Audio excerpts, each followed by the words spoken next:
পিতাদের কথা শুনেছি, অভিভাবক মায়েদের কথা শুনেছি। এই কথাগুলো শোনা সবচেয়ে বেশি প্রয়োজন যাদের, আমি মনে করি আপনারা অত্যন্ত গুরুত্বের সাথে বিভিন্ন অভিমত অভিযোগের কথা শুনেছেন। যাদের সবচেয়ে বেশি গুরুত্ব দিয়ে এটা শোনার কথা তারা হলেন এই বিদ্যাপীঠের যারা শিক্ষকতা করেন, যারা পিতার দায়িত্ব পালন করেন এই মহাবিদ্যালয়ে। আমি তাদের কথাই বলছি। আমরা যেন যে পরামর্শগুলো এসেছে মায়েদের পক্ষ থেকে, বাবাদের পক্ষ থেকে, যে অভিযোগের কথা ওইভাবে বলেনি তারা, তারপরও নিজেদের শুধরে নেওয়ার জন্য তাদের সন্তানদের জন্য তারা যাতে ঘাটতিটুকু আপনারা সচেতনতার সাথে পূরণ করেন, এটাকে অভিযোগ বলা যাবে না। এর মধ্য থেকে আমার শিক্ষক মণ্ডলী এই মহাবিদ্যালয়ের এদের থেকে যেটুকু আপনারা পেয়েছেন তার থেকে গ্রহণ করার মতো যেটুকু আপনারা সেইটুকু গ্রহণ করলেই আমার মায়েরা এবং এই বাবারা যারা আছেন তাদের যে অনেক প্রত্যাশা, বুক ভরা আশা নিয়ে দীর্ঘ সময় তাদের সন্তানদেরকে এই কলেজে নিয়ে আসেন, লেখাপড়ার প্রস্তুতি করে দেন, কলেজে আসার পক্ষকালে প্রস্তুতি করে দেন, এবং যে বাবারা শুধু স্বপ্ন দেখেন তার সন্তানদেরকে একটি প্রকৃত মানুষের মতো মানুষ হিসেবে তৈরি হবে আমার সন্তান, যাদের উপর নির্ভর করেন সেই মানুষগুলি হলেন আপনারা সেই কারিগর, প্রকৃত শিক্ষায় শিক্ষিত করার। এখন আমার কথা হলো এখানে প্রকৃত শিক্ষায় শিক্ষিত করার আমার কাছে দুইটি দিক মনে হয়। একটি হলো পুঁথিগত, আর একটি হলো পারিবারিক শিক্ষা। পারিবারিক শিক্ষাটির বেশি দায়িত্ব নিতে হবে আমাদের মা এবং বাবাদের।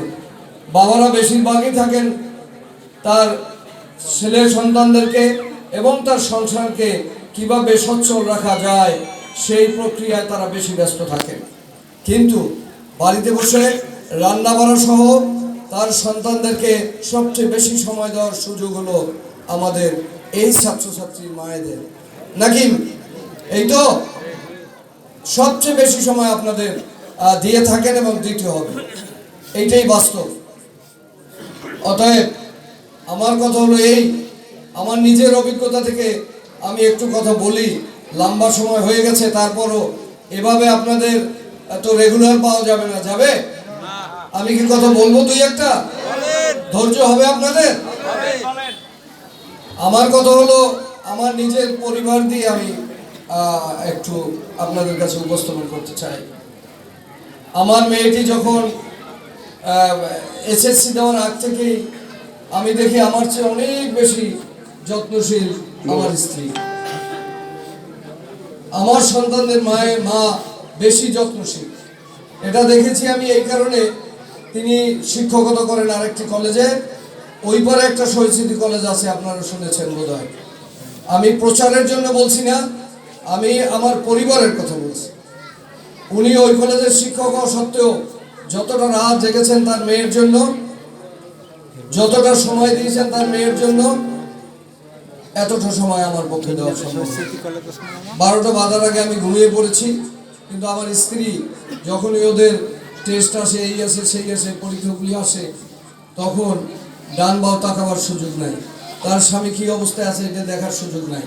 শীত হলে ল্যাপ দিয়ে দেয়, গরমের দিনে ফ্যান ছেড়ে দেয়, মশারিটা টানিয়ে দেয়, ঘুমিয়ে পড়ো। সে তার সন্তানদের কাছে কিভাবে প্রকৃত মানুষ হিসাবে তৈরি করা যায়, সোনার সন্তান হিসাবে আমার এই দুই একটি সন্তানকে কিভাবে মানুষ করা যায়, সেই প্রচেষ্টায় তিনি সবচেয়ে বেশি ব্যস্ত।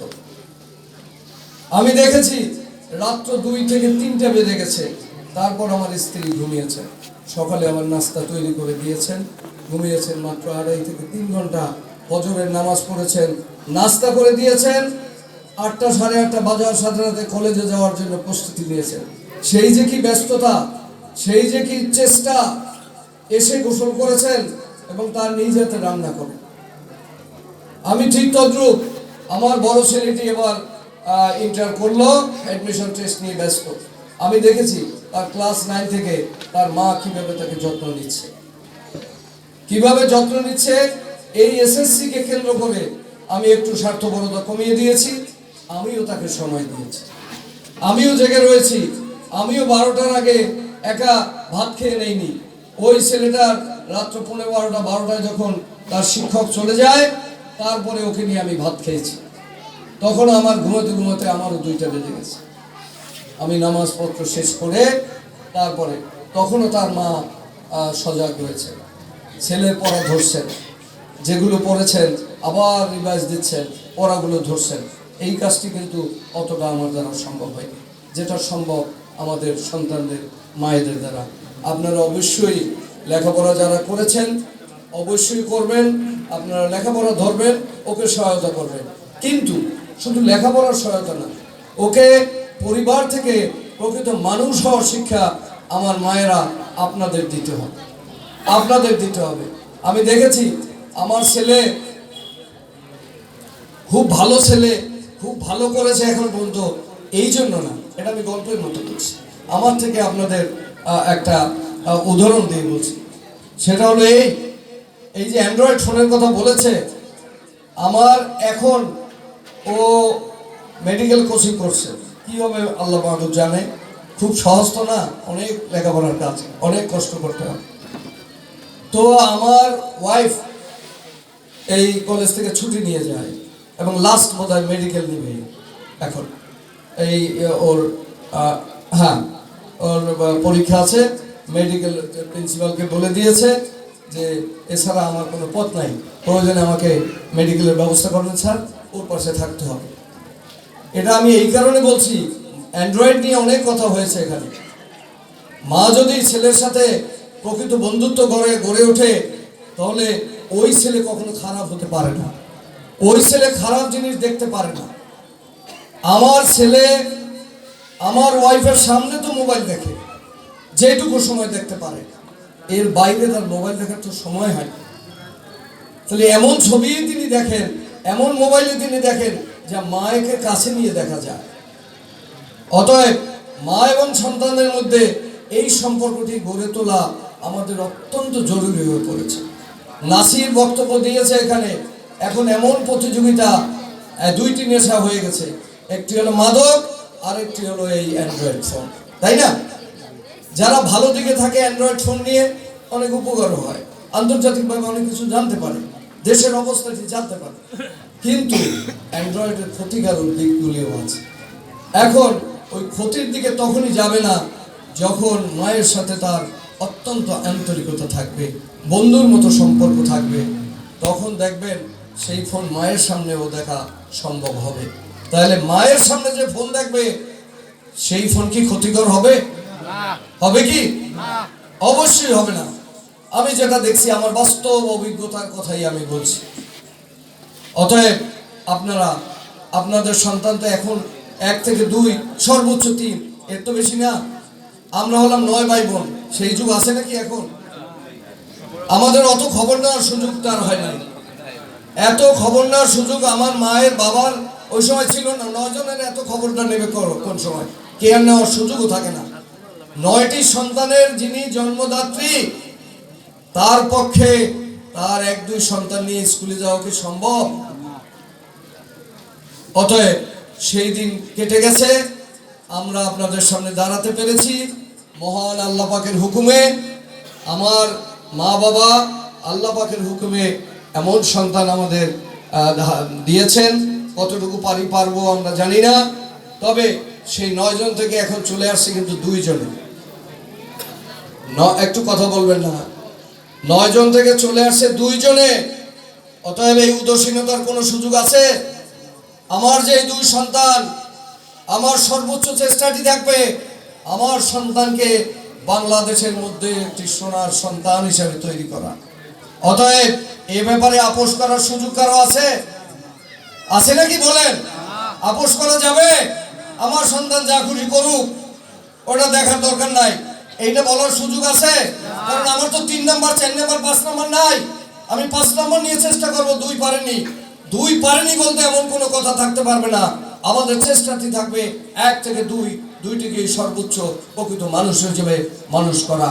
এই মানুষ হিসাবে পুঁথিগত বিদ্যা দান করার দায়িত্ব এই শিক্ষা প্রতিষ্ঠান যারা শিক্ষকতা করেন, যারা ওদেরকে জ্ঞান দান করেন, এদের হলো একদিকে।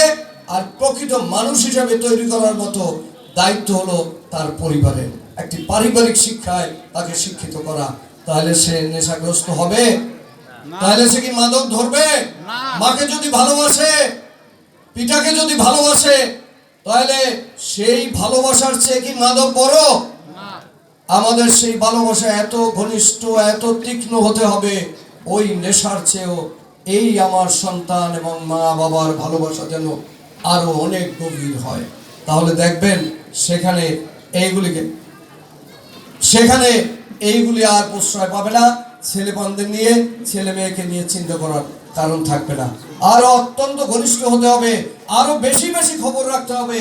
আমার সন্তান কোথায় যায়, আমার সন্তান কি করে, আমার সন্তান কয়টায় ঘুমায়, আমার সন্তান কয়জন টিচারের কাছে পড়তে গেল, আসলে সত্যিকার অর্থে পড়তে যাচ্ছে কিনা, কতটা সময় দিয়েছে। আমার মায়ের দুটি সন্তান হলে এখন অবশ্যই যারা কলেজ পর্যায়ে চলে যায়, সেই মা তো আর অনেক ব্যস্ত থাকার কারণ নাই। অবশ্যই তার মেয়ে সন্তানটির সাথে তাকে যেন নিয়ে এসে চেয়ারে বসে থাকবে বাইরে, ওর পড়া শেষ হলে যেন ঘরে নিয়ে যায়। তাহলে এই মেয়ে আর অ্যান্ড্রয়েডের খারাপ হওয়ার সুযোগ থাকবে?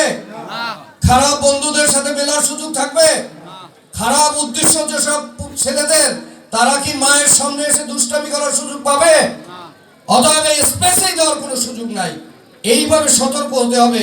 দেশটা কিন্তু খুব ভালো নাই, দেশটা কিন্তু খুব ভালো নাই। ইয়াং ছেলেদের প্রতিবাদ করলে, আমার বোনের সাথে খারাপ ব্যবহার কেন করেছো, বাবা যদি প্রতিবাদ করে, কোনো সমাজ ব্যবস্থা অনেক খারাপ হয়ে গিয়েছে। সমাজের কারণে এই বাবা প্রতিবাদ করার সুযোগ থেকে বঞ্চিত হয়। আজকে নিজেদেরকে সোচ্চার হতে হবে, কঠিন হতে হবে। স্পেস দেওয়া যাবে না। আমার মেয়ের সাথে রাস্তার ছেলে কথা বলবে, এই স্পেস দেওয়া যাবে না।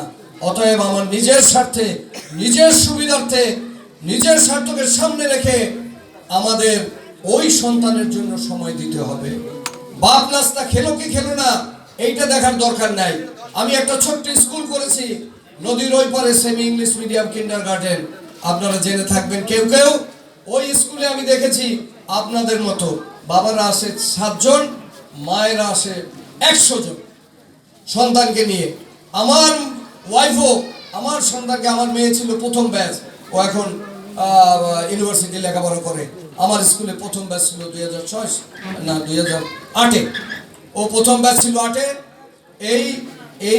তখন দেখেছি আমি, তখন থেকে আমার স্ত্রী, আমি সকালবেলা ঘুম থেকে উঠতে দেরি হলে নাস্তার তোয়াক্কা তিনি করেন না, যে আমার নাস্তা কখন খাবো, উঠবে তখন গরম গরম করে দেবো, এখন দেয়, উঠবে তখন গরম গরম করে দেবো। এইগুলা কিন্তু সে ধারেনি বলেই তাকে ওই স্কুলে যেতে হয়েছে তার সন্তানটিকে নিয়ে।